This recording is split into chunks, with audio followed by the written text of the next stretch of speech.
बिस्मिल्लाहिर्रहमानिर्रहीम। अस्सलाम वालेकुम व्यूअर्स, मैं हूं मोहम्मद उस्मान और मैं आपको वेलकम करता हूं अपने चैनल उस्मान हेल्थ टिप्स में। उम्मीद है दोस्तों आप सब खैरियत से होंगे। एक नई वीडियो के साथ एक नए टॉपिक के साथ मैं आपकी खिदमत में हाजिर हूं। दोस्तों आज हम बात करेंगे टाइफाइड बुखार के बारे में, जो आजकल वबा ये आम सी चली हुई है। हर दूसरे तीसरे बंदे को टाइफाइड हो रहा है, क्या बच्चा क्या बूढ़ा क्या जवान।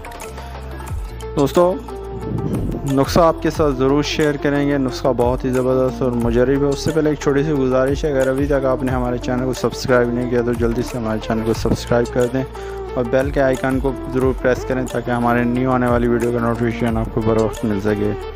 तो लंबी चौड़ी तहमीम नहीं करेंगे, चलते हैं डायरेक्टली नुस्खा की तरफ। तो जी नाज़रीन आ गए हैं अपने नुस्खा की तरफ। नंबर 1 पे आपको चाहिए होगा सौंफ 50 ग्राम देसी, और नंबर 2 पे आपको चाहिए होगा तुख्मे खुरफा।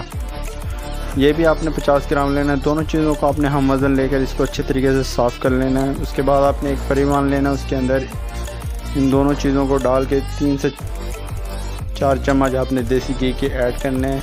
वो आप देख लीजिएगा उस मकदार के हिसाब से, वज़न के हिसाब से आपने घी डालना है। तो इसको अच्छे तरीके से इसको भून लीजिएगा। भून के इसको ठंडा करके इसका सफ़ूफ तैयार कर लें। तो ये आपकी दवा तैयार हो गई। अगर इसके मकदार खुराक की बात कर लें तो 1 चम्मच आपने लेना है सुबह और 1 शाम खाना खाने के 1 घंटा बाद। और आपने इस नुस्खा को शरबत बजूरी हार के साथ इस्तेमाल करना है। ये किसी भी पंसारी स्टोर से आपको बआसानी मिल जाएगी, शरबत बजूरी हार। तो बनाइए, इस्तेमाल कीजिए, मुझे अपनी दुआओं में याद रखिए। मैक्सिमम इसमें 15 दिन आपने यूज़ करना है।